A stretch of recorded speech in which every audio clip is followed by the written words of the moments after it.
Hi, my name is Emma, and today I'm here with Pauline Elure, the Communications Director of the UNHCR, which is the United Nations High Commissioner for Refugees. Today, Pauline is going to tell us about her role at the UNHCR, the refugee crisis in the Ukraine, and how we can help Ukrainian refugees. Thank you so much for your time and willingness to answer some of my questions. At school, I'm the co-head of my Riverdale for Refugees Club, and over the past few years, the club has been very busy trying to raise awareness for refugees. And we're always looking for new ideas. So this conversation with you is at a perfect time.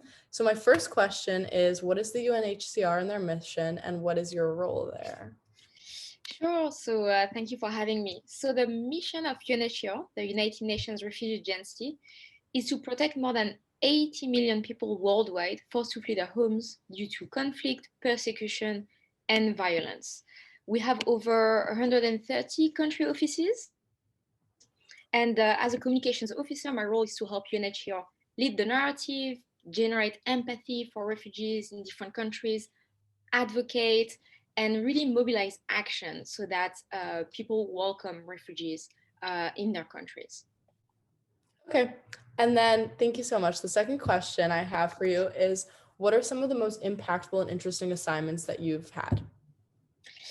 So I would say that when I arrived, I was tasked with developing UNHCR's first global communication strategy. So it was really interesting because I had to identify our main objectives, audiences, thematic priorities, and also find ways to help our colleagues innovate when it comes to communications. And so, in that context, I got to travel to Mexico, for example, to help colleagues develop strategies for the situation in Central America, where many people are fleeing gang violence, as well as Lebanon, which hosts 1.5 million refugees, as you may know. And in addition, I've been developing UNHCR's youth engagement strategy. And that's been very exciting because we're working with students from high school to university worldwide, really trying to encourage them to volunteer, advocate, drive action, fundraise for refugees wherever they are.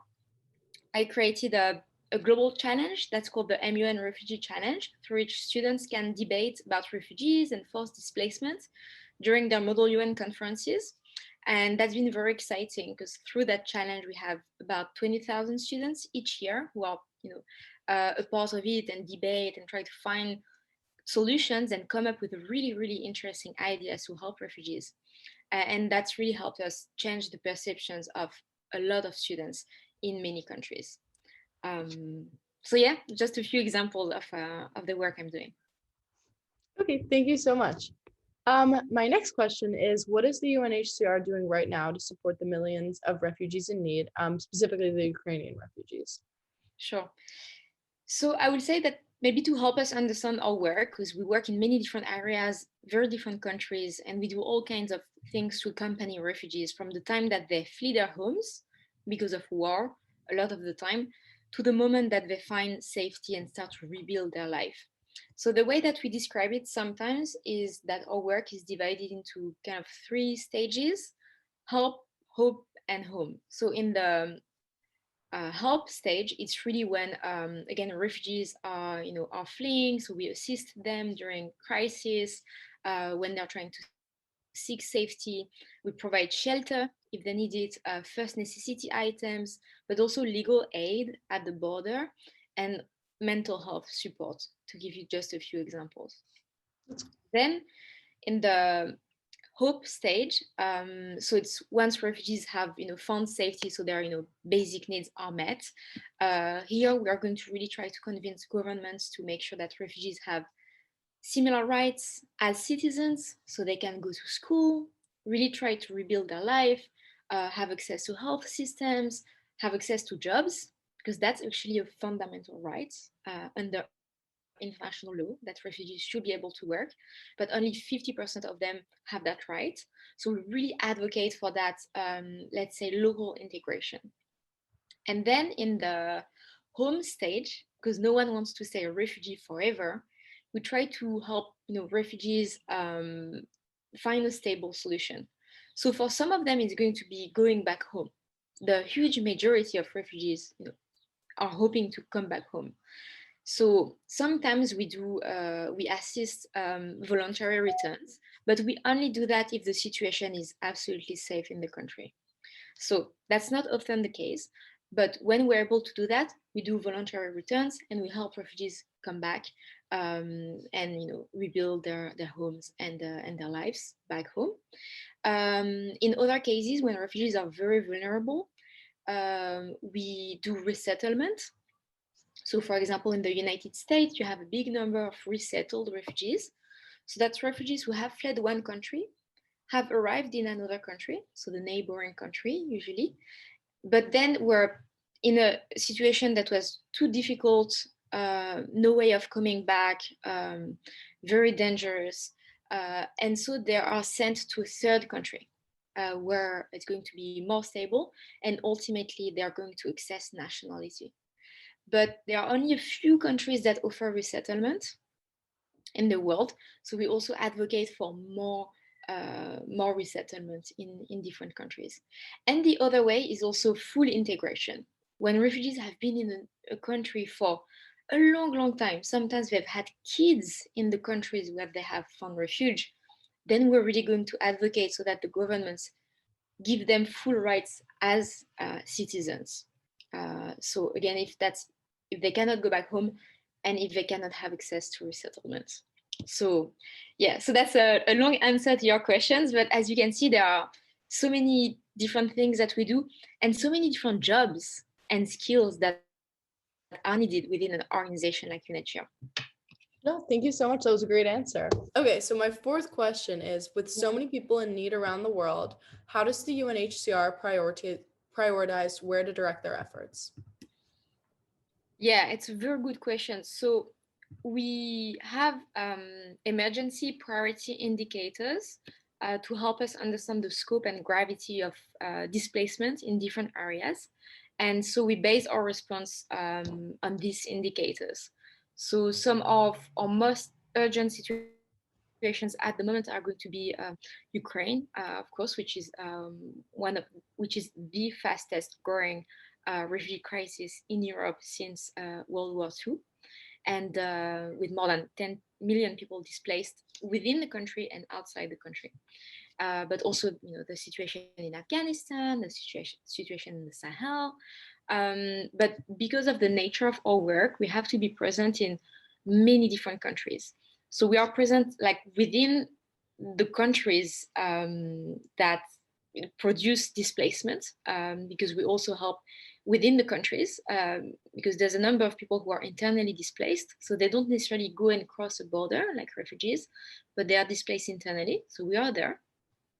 We are also in the neighboring countries of the place where you have a crisis, because that's where refugees cross, and then we welcome them and we help the host countries to welcome them, which in some instances is a lot of work for the host country. So UNHCR has a really big role to play. And then we are also present in other countries where you have resettled refugees and resettlement programs. So that's richer countries that have created these programs.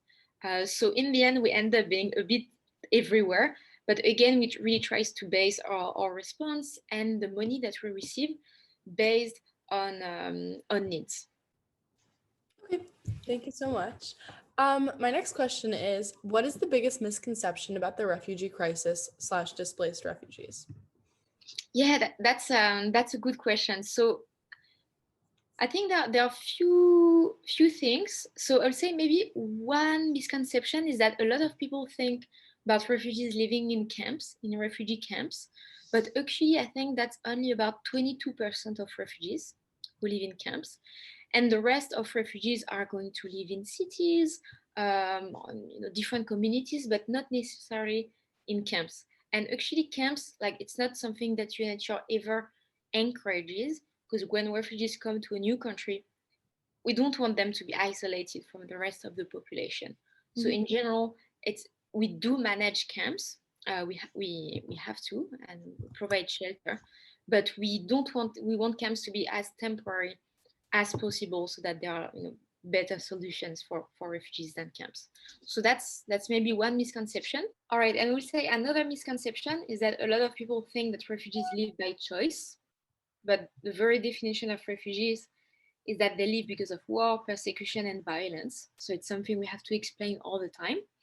And many people think that refugees want to go to wealthy countries, and that most refugees are going to Europe, for example. But that's not true at all. So actually, the huge majority of refugees, they just cross the border to find safety from their home, and they live in the neighboring country. So that's, I think, 73% of refugees just stay in the neighboring country, hoping that there's going to be peace and they can go back home. So I think that's really an important stat. And the other stat is that 85% of refugees live in developing countries. So they don't live in, wealthy countries. So again, that's a big misconception about refugees. Thank you so much.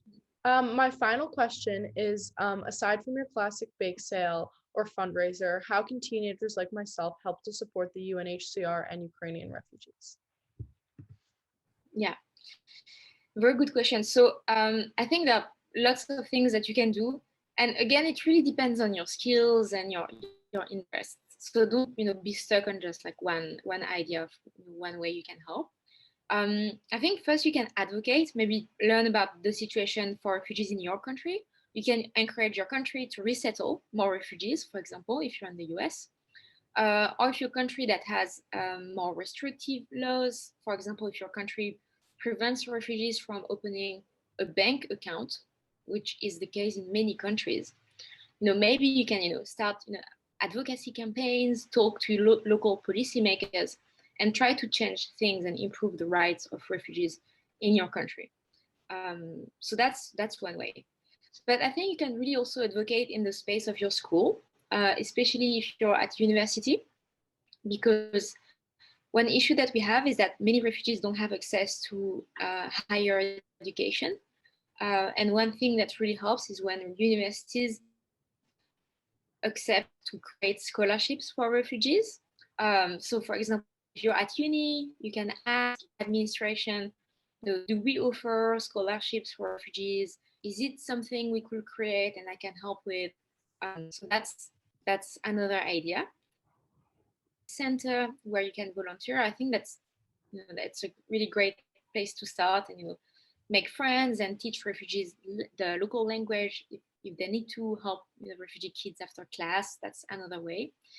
And finally, you can create, and I think you're an amazing example of that, Emma, what you've done. I think we often underestimate the power of art and messaging and writing to really make a case for refugees. So I say, yeah, write for your school's magazines, organize an art exhibition, communicate on social media, and yeah, let others know that you're passionate about that, and give them ideas of ways that they can contribute as well. Thank you so much. This was really informative. Cool. Thank you for the great questions and for the work you've already done in support of refugees. I think it's really inspiring for other students.